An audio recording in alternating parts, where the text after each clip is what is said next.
I should have seen it coming. Life was too perfect, especially at that moment. It was a Friday night on a beautiful summer day.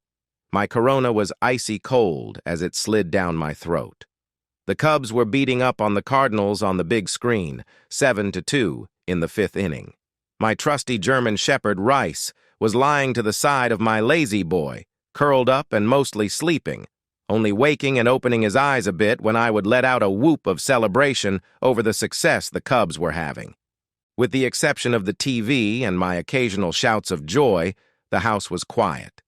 My wife of 21 years, Tracy, was over at a neighbor's house, and my 18-year-old son and 17-year-old daughter were both spending the night over at friends' houses. It was just the dog and me, the Cubbies, and a case of Corona in the fridge. Oh yeah, and limes. I didn't often bother with the limes, but I picked up a couple earlier in the day when I found out I would be alone for the evening, treating myself well. I heard the front screen door open and close and assumed it was my wife coming in from visiting with her longtime friend, Lisa. I heard her moving in the front of the house, but I didn't hear her call out in greeting like she usually would have done. I thought that a little odd, but just then Cubs manager David Ross took out his starting pitcher in the fourth inning, with the Cubs having a big lead, causing me to explode in anger and once again waking the dog. It had to be at least 5 minutes before Tracy finally made her way to the family room. She looked reflective, nervous maybe. She didn't come over to my chair and lean in for a kiss as usual, but instead sat down on the edge of the sofa to the left of my chair. I watched her with one eye while I kept track of the game with the other. "Can we talk for a minute, Bob?" she asked in a voice I was barely able to hear above the television. By now, she had my complete attention. "Of course, Blondie," I answered. I noticed she had a light sheen of sweat on her brow and seemed to be breathing erratically. I wondered if someone we knew was sick or had died. "Can you shut the TV, Bob?" she asked as she clenched and unclenched her fists. Shutting the TV in the middle of a Cub game? She knew what she was asking. This had to be something big. Death, not illness. I got a bad feeling in the pit of my stomach. I grabbed the remote and shut off the noise box. "What's up, baby? You don't look so good.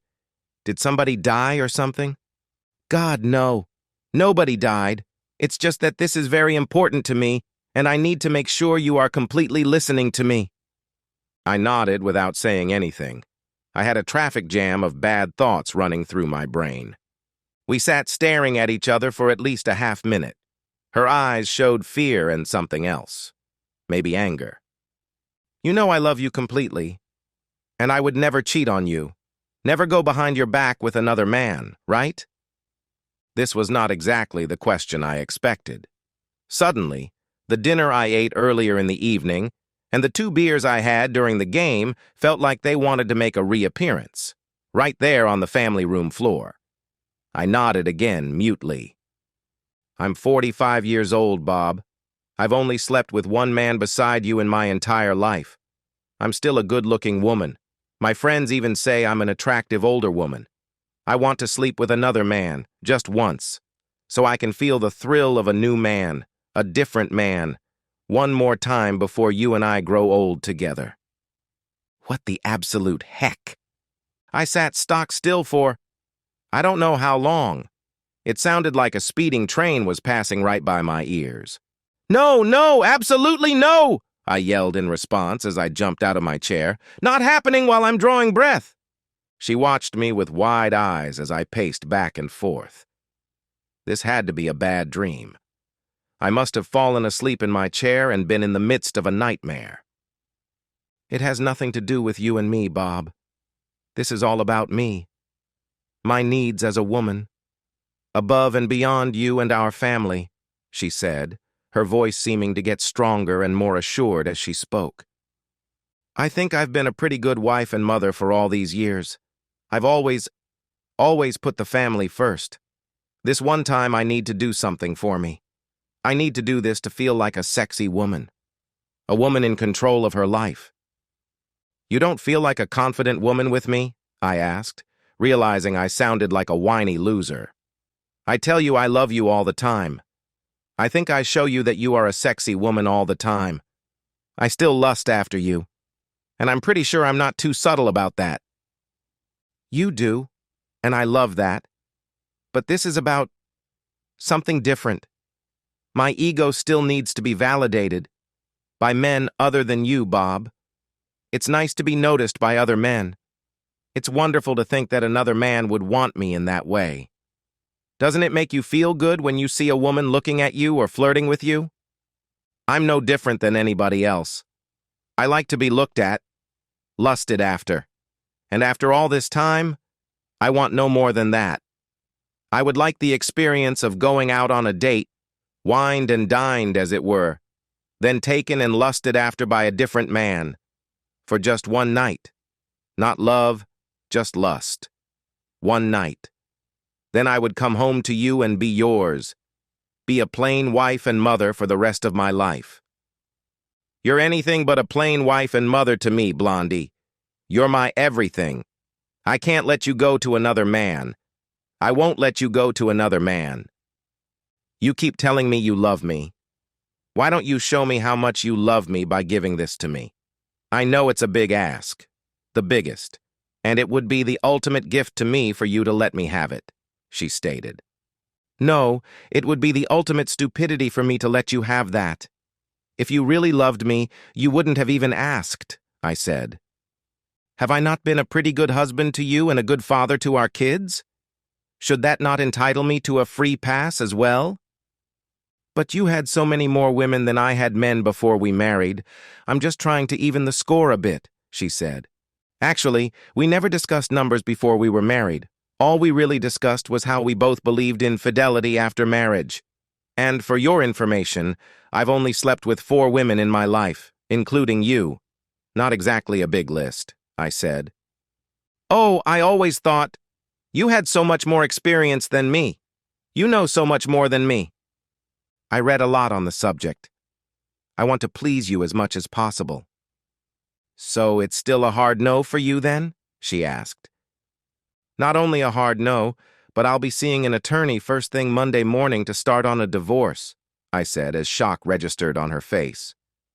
But, she stammered, I realize how hard this must have been for you to ask for the pass, so that tells me that you're really serious about this, which tells me that you're not going to let this go easily. That means that you will eventually go behind my back to get it done. I don't trust you not to anymore. Unless you've already done it, and this was just a smokescreen to get permission after the fact. No, I swear to you that I haven't been with anybody so far. I said I wouldn't cheat on you, and I meant that, she whined. But you would figure that now that I know you want to, that doing it now wouldn't be cheating, I said, looking directly at her. Her inability to hold my gaze told me everything I needed to know. You would break up our family even though I haven't done anything yet? She asked in a rasp. If you finally got up the nerve to ask, you've been planning this for a long time. And that tells me you've already got a target picked out. He's probably been in on the planning of this as well. Lunches, dinners, you've already cheated on me, at least emotionally. By the way, who is he? I asked. I didn't have anyone in particular picked out, she said, staring at a spot on the wall over my shoulder. The silence lasted for about 15 seconds as I drilled a hole in her with my eyes. She turned bright red when she looked at me and realized I was staring at her, disbelief all over my face. You don't need to know, Bob, she said quietly. You're right. I don't need to know. But I want to know the name of the man who is breaking up what I thought was a great marriage. You can tell me, or I can call every one of your close friends, as well as your boss and all of your co-workers, and ask them, I said. Her mouth dropped open in shock.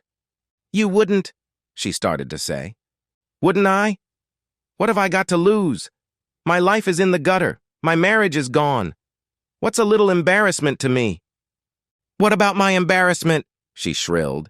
I shrugged and did my best to hide my smile. Name? I asked harshly. Dan Wilson, she said quietly. Please, Bob, don't hurt him.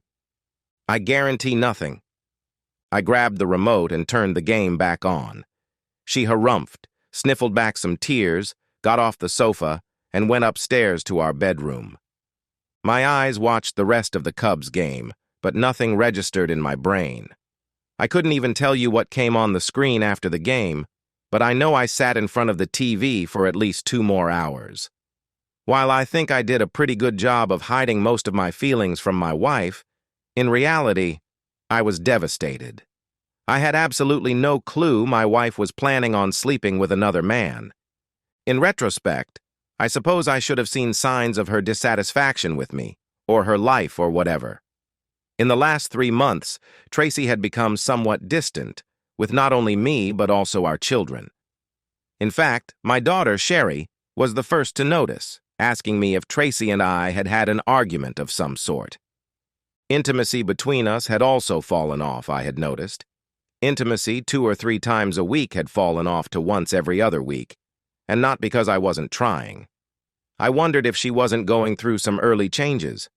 Then there were the phone calls being taken out of the room, something that had almost never happened until recently, in addition to the almost constant late-evening texting. When I inquired about that, she claimed it was Lisa, who was having problems with her husband, Jerry. That was more than interesting, because Jerry and Lisa lived just 3 doors down from us, and I had no clue they were having any problems. I spent the remainder of the weekend thinking hard about my options. I told Tracy that I was going to file for divorce as quickly as possible, but first I had to examine every aspect of my marriage and my family. I certainly could understand how another man could lust after my Tracy.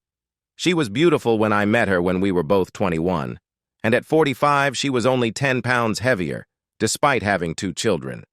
Her nice-sized body was matched, and her face made her look more like 35. I always wondered how I wound up with Tracy. She was clearly above my pay grade. It's not like I'm a troll or anything, being decent-looking, 5 foot 11 inches, 175 pounds, but guys who look like me don't often wind up with the prom queen, which she was just 3 years before as a high school senior. We were both in the same astronomy class at Purdue University in our junior years. I was taking it just for fun, while Tracy needed the course to fulfill her science requirement. I'm kind of a geek that way, and Tracy figured out pretty quickly that I would happily help her pass the class, science not being her forte. It was getting toward the end of the first semester, and we were in my dorm room studying when Tracy leaned into me and kissed me hard on the lips. I kissed her back just as hard. "God damn, for most of the semester I thought you were gay," Tracy said to me when we broke the kiss. "No matter what outfit I wore, you never seemed interested." I was interested, girl, but I wouldn't have guessed it was reciprocal. "I was just trying my hardest not to drool in front of you," I said. We were exclusive right off the bat. I wasn't very experienced sexually, but I guessed she was even less so because she never complained and seemed quite pleased with everything I tried in bed, courtesy of my voracious reading on the subject. While every other guy my age was watching adult videos, I was reading about the acts everyone was watching. It came in handy right from the start with Tracy. The second time we had intimacy, I made her pass out by using my other ways. At first I was concerned, never having made any of my 3 previous partners lose consciousness, but I figured she was okay since she was still breathing. When she opened her eyes 2 minutes later, all she could mumble was, "I love you, Bob."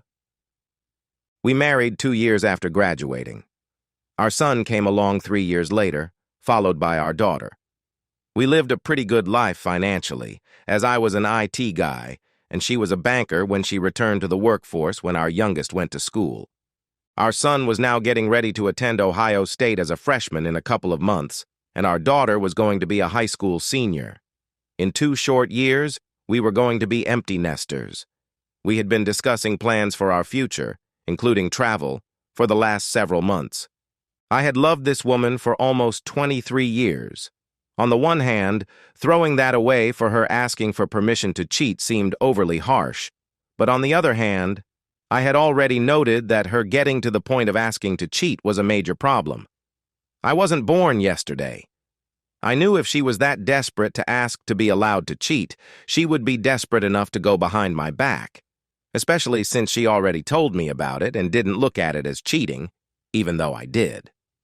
Of course, there was also the matter of her and Dan Wilson already having an emotional affair and planning this night of physical cheating together. Could I ever forgive that? I called a divorce attorney first thing Monday morning and had an appointment for that Thursday afternoon. Meanwhile, on the home front, Tracy tried her best to persuade me not to file for divorce. "We didn't do anything, Bob. We won't do anything," Tracy cried. "Because you don't want a divorce or because you know it's wrong?" I asked. She wouldn't look at me or answer. "You still are hoping I'll change my mind and let you, aren't you?" That got me a hopeful look, which sadly sealed both of our fates. I had Tracy served 1 week after I met with my attorney. We lived in a no-fault state and made similar money, so the finances were easy. The kids were almost out of the house, so accommodations would be sorted as we went, with the non-custodial parent responsible for child support for 1 year. We would sell the house and split the proceeds. Boom. Done deal. 21 years, over. Not quite so fast. Tracy got a pretty sharp attorney who convinced the judge to order 4 counseling sessions, more if she felt it was necessary. The counselor, a mid-30s woman, had the same opinion that my kids and Tracy had. Since my wife didn't actually commit adultery, why did I feel divorce was my only recourse? I told the counselor the same thing I told Tracy and my kids, that I considered her request to have intimacy outside of our marriage to be tantamount to breaking our vows. Because of that, I no longer trusted her as a marriage partner. I might still love her to some extent, but I couldn't stay married to a woman I couldn't trust. "But I will never try something like that again, Bob. I don't need anybody but you. Please," she pleaded over and over again for most of the 2 sessions. "You're never going to change your mind, are you, Mr. Rasmussen? I can see it in your eyes," the counselor said toward the end of the 2nd session. "I'm going to end this farce and tell the judge to let the divorce proceed unhindered. My personal opinion doesn't count, but I'm still going to give it to you. I think you're making a monumental mistake here. Your wife hasn't cheated on you, at least physically. So it seems like you would welcome marriage counseling to keep your long-term marriage. Your wife seems willing to make whatever concessions you want to keep your marriage and your family." I know I grimaced and sighed. I loved Tracy to death. I didn't make this decision by flipping a coin. "There's the difference between the way you and I look at things, Dr. Baker. You called it a concession. I don't think her promising to be faithful is a concession. I think it's called keeping the wedding vows she made to me 21 years ago and that she had schemed with another man to break," I explained. "My in-laws practically went apoplectic when Tracy told them about the divorce. My mother-in-law called me the next day and shrieked invectives for a good 15 minutes, taking just one breath in that whole diatribe. She started to scream right after I said hello. My father-in-law, who was always the more rational one, took the phone from her while she was still screaming. 'She didn't even cheat on you and you're divorcing her. After 21 years? Are you nuts, Bob?' he yelled. I gave him my version of the events that transpired, and I could hear him making small strangling noises as I went along. Every now and then he would quietly utter, 'Really?' And then I would continue on. At the end of the conversation, he seemed much smaller in spirit. He finally said, 'I'm sorry, Bob,' and quietly hung up. I moved into a nearby 2-bedroom apartment the next week. My daughter had decided to stay with my wife in the house for the next year until she went to college. But I figured the second room would come in handy if either kid wanted to stay over for a bit. They both were upset with me, even though they seemed to understand why I was divorcing their mother. I had a friendly phone conversation with my neighbor, Jerry, a few days after I moved into my own place. I informed him that his wife, Lisa, had a hand in my wife's plans with Dan Wilson, and that Tracy claimed he and Lisa were having marital problems. I told him I didn't think he was involved in the breakup of my marriage, but his wife was somehow involved, and considering how close she and Tracy were, was Lisa also lining up a young guy? "Oh, hell," Jerry rasped over the line. "So you're telling me I might have a problem too? Does your attorney give out group rates?" The social media phenomenon has both an upside and a downside. For me, an upside was getting all sorts of information about one Dan Wilson without even needing to hire a private investigator. Saved me a boatload of money. Wilson was a co-worker of Lisa's and had transferred to the local office from Cleveland about 6 months before my marriage imploded. He had a very pretty fiancée who was still seeking a position in our city, so he was driving home almost every weekend to see her. Apparently, he was trying to set up something with my wife for when he was in the city, so he would have a warm, welcoming body in both places. I wondered if Tracy even knew about the kid's fiancée. Water under the bridge now, except for the phone call I placed to Wilson's fiancée. I heard soon afterward from some sources that Dan's wedding was called off, and his fiancée said he was welcome to have his old lady full-time. Did I mention that his fiancée was the daughter of a very rich man? 2 weeks before the divorce was final was my 22nd anniversary with Tracy. I had to admit I hurt inside for what I had lost, but the longer I sat in front of my Swanson TV dinner, the more I knew in my head I was doing the right thing for me. I would have spent the rest of my life looking for clues that she was cheating on me if I stayed married. I knew with every fiber of my being that sooner or later she would find a way to cheat on me.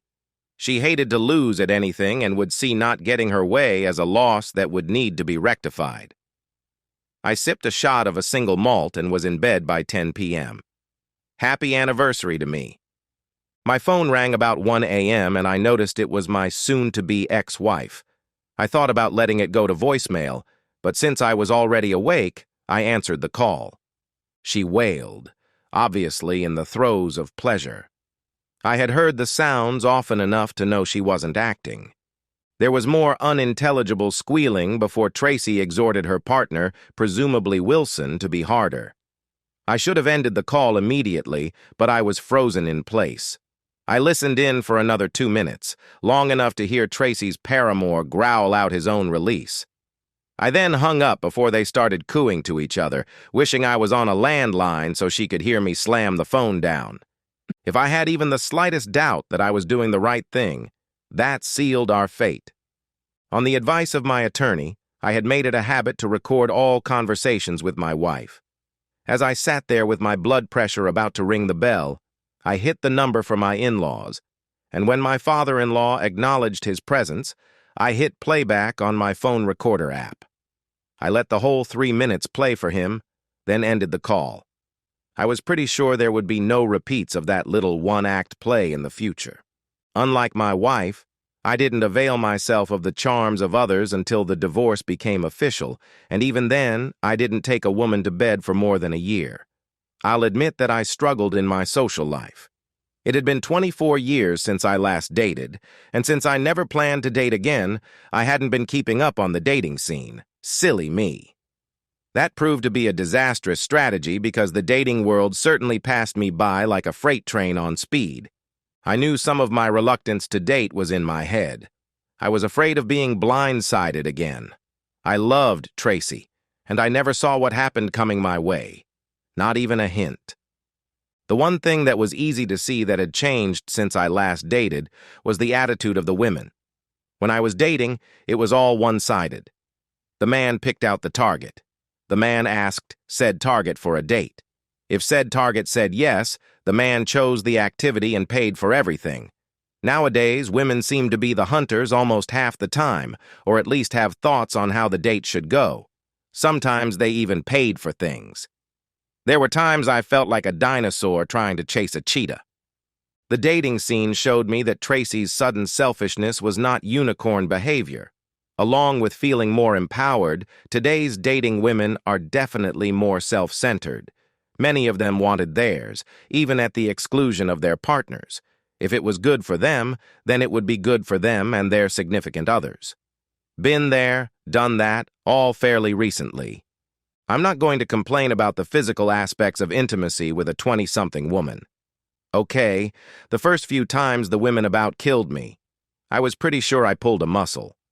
Once I got used to the physicality, however, the enjoyment level was off the charts. I'm not saying Tracy wasn't good in bed, but at 45 she didn't have the energy and flexibility of a 20-something. Of course, I didn't have the regenerative powers of a 20-something man either.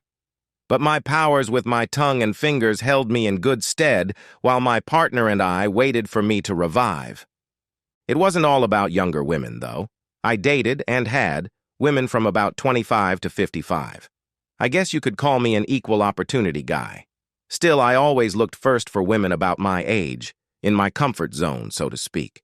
It had been a rough week, and after finishing a meeting with a new client on the far side of the city, I stopped in at the bar of an upscale hotel or restaurant, still wearing my suit. I sat down on a tall stool at the bar and ordered a shot of Glenmorangie single malt.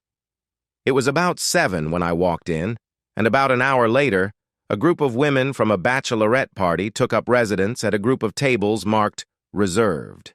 There must have been about 15 of them, and they were all being pretty raucous. I decided to hang around a bit and watch the fun, so I ordered a meal to be served at the bar. The bride-to-be, of course, was the star of the show, and I noticed that she was a pretty girl of about 25, with waist-length light brown hair and big brown eyes. I'll admit that I'm a long hair freak, so I was kind of taken by her and focused on her for several minutes before I started paying attention to the others at the party. It was then that I spotted her. She was about 40, I guessed, and by her age, I figured she was the chaperone for the evening, the older mother hen brought along to watch out for the innocent, and not so innocent, younger chicks. The first thing I noticed was that she seemed to be a little fidgety in her mid-thigh length black skirt, which seemed to be riding up a little higher on her legs as she sat in her chair.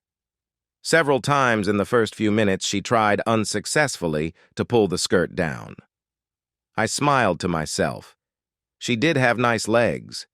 She also seemed to have a sizable chest, not quite hidden under the tight lavender silk blouse she was wearing. The blouse was kind of a V-neck, with the opening coming down to the middle of her large breasts and showing that her alabaster skin wasn't often exposed to the sun. When she wasn't worried about the length of her skirt, she was gazing down at her chest, I'm guessing to make sure that not too much creamy skin was showing. Her whole outfit was probably a little young for her comfort, and I guessed that it was put together for her by one of the younger women in the group. I gave some mental kudos to whoever picked it out and persuaded her to wear it. The women definitely seemed to be enjoying themselves, laughing, drinking, and eating, and when a three-piece combo started to play, several women got up and started to dance with each other. The women dancing together seemed to embolden the other men in the bar, who started to approach the women on the floor and those at the table, except for their chaperone. I waited about 10 minutes, and when no one made a move for the chaperone, I decided the coast was clear and made my way over to her. She had dark brown shoulder-length hair and bright green eyes, reminding me of Jacqueline Bisset in her heyday. Just as important, she wasn't wearing a wedding ring. She blushed a gorgeous shade of pink when I asked her to dance. She hesitated at first, but then said yes, and several of the younger women seated nearby gave her a ration of grief as she got up, pulled her skirt down, and took my hand. The first 2 dances were fast, and I had to give my ex-wife a silent thank you for insisting I learn how to dance. The next dance was a slow one, and I was a little surprised when she melted her lush body into mine. Her hair smelled of white shoulders, and I grinned to myself because that perfume is not exactly popular with younger women. We actually talked a little bit as we glided about the dance floor. I found out her name was Kathleen Franks. She was an aunt of the bride and the group chaperone. She thanked me for the dances and started to leave the floor after the slow dance, but I held on to her hand and invited her to join me at the bar. She started to protest that she needed to watch her girls, but I pointed out to her that she could see them just fine from my spot at the bar. We watched the younger women and talked. I found out she was actually 48 years old and was divorced after being married for 15 years. She told me her husband, a man of means, had traded her in for a trophy wife who was 27 to his 48 when he married her 3 years ago. She also told me that her outfit was chosen for her by her niece, the bride, and that she felt it was a little too young for her, as she normally dressed more conservatively. I opined that her outfit seemed perfect for her, and I completely sucked up when I told her I absolutely loved her heels. I had learned years ago that women really seem to like having their shoes complimented. "You don't think I look out of place dressed like this?" she asked innocently. "Not in the least. Pardon me for saying so, but you look good enough to eat." If I liked the pink blush before, I loved the dark red blush she now exhibited. We talked for about 15 minutes. She noted that I didn't wear a wedding ring and wanted to know that story.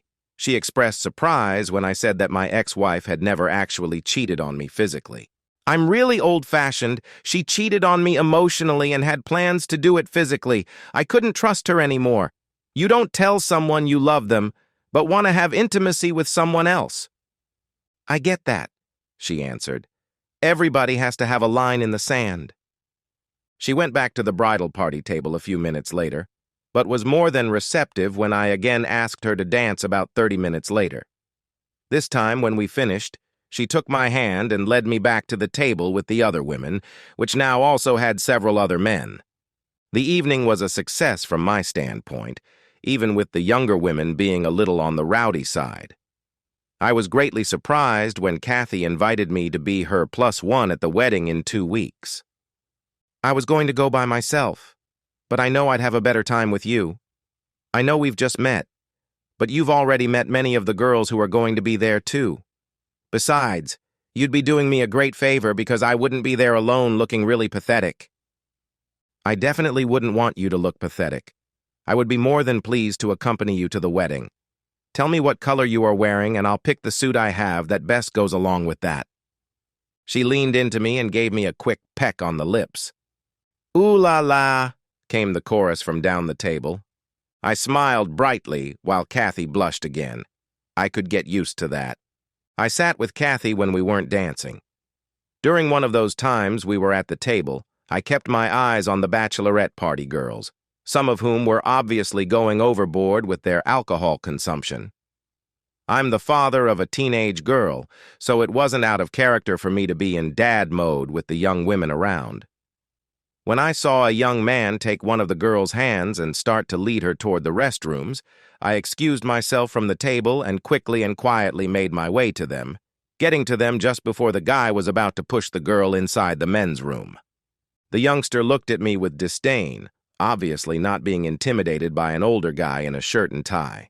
I'll admit, at 5'11", 175 pounds, I'll never scare anybody on sight, but I'd like to think I'm still in good physical condition, and I had been in my fair share of scrapes as a kid. Sometimes you have to be willing to take some abuse to do the right thing, which in this case meant protecting some young girl from being this kid's toy. I would hope somebody would step in and protect my little girl if the situation called for it. "Let go of my arm and get away from me, old man," he growled at me. "She's old enough to play if she wants." I let go of his arm, but used my other hand to palm his head and slam it hard into the wall to the side of the door. I shoved him hard enough to break the drywall, bloody his face, and stun him. He suddenly didn't seem quite so cocky anymore and let go of the girl. He also didn't seem to want any more of this disagreement. The club had gotten quiet as people picked up on what had just gone down. Just as I started to guide Alicia back to the bachelorette party, Kathy and the rest of the group came up to us, grabbed the woman, and led her back to the table. I was left standing face to face with the restaurant manager and another employee. I thought I was in trouble until the manager stuck out his hand and thanked me for helping the young woman. "The police have been called. This Utes is going to jail. They'll probably want your information and your side of the story, but I don't think you have anything to worry about. By the way, your drinks for the rest of the night are on the house. Thank you again," he said. "Wow, that was some crazy stuff," said Wanda, the bride-to-be, when I got back to the table. "Thank you for paying attention. To more than just Aunt Kathy." "How did you see that?" Kathy asked me. "I'm supposed to be the chaperone, and I didn't have a clue what was going on. I feel pretty bad about that." "Not your fault. It's easy to lose track of 14 girls in a bar if you're not a professional security person. Or a dad. Dads, at least most of us, have what I call dad vision. I talked and kibitzed with the women at the table until they decided to leave and go somewhere else for the remainder of their evening. I gave Kathy a soft kiss on the lips as we said goodnight, feeling pretty good about myself and having her digits in my phone. "Get a room," one of the girls said to raucous laughter from the group. I licked my lips softly and tasted Kathy's lipstick as I watched the women leave the restaurant. I took my drink back to the spot at the bar I had earlier occupied. "That seemed to work out pretty good for you," the bartender chuckled as I sat back down. "Who knew?" I laughingly replied. "A bachelorette party? Give me one for the road so I can celebrate my good fortune before I go." My new best friend, Sean the bartender, earned himself a double sawbuck as a tip for the night. Kathy's dress for the wedding was light blue, so I wore my dark blue pinstripe suit, which I considered to be my own-the-room suit. I thought we made a handsome couple, as did several of her relatives at the wedding. Several people came up to me at the wedding and thanked me for looking out for Alicia. Apparently, the bride had spent the previous 2 weeks telling everybody who would listen that I was some kind of a hero. "Heroic and handsome. What a great combination," said Kathy's sister, Donna Fulham, the mother of the bride, as she glided up to us to introduce herself to me before the wedding. "Thank you for helping the girls a couple of weeks ago and for making my sister look like she has gotten better taste in men." I also met Kathy's 24-year-old daughter, Marissa, and her fiancé, Ben. "Well, at least one of my parents doesn't troll for dates at an elementary school," Marissa said upon meeting me. "Dad's absolutely going to hate you if you stick around long enough to get introduced to him." By the time the reception was over, I knew Kathy and I would go the distance. I introduced her to my kids a month later. My son took to her quickly. My daughter was a bit standoffish. She was still somewhat annoyed at me for divorcing her mother, even though Mom didn't even cheat on you. My son got it, though. He had a serious girlfriend, and we had a full discussion on fidelity and what it meant to each of us one night. My wife, Kathy, and I retired several years ago. We celebrated our 25th anniversary with an Alaskan cruise. With the help of a daily Cialis and Astroglide, we make love every morning before we shower and get on with our lives. At our age, it's more about connecting than it is about intimacy. All 3 of our children are married and doing well.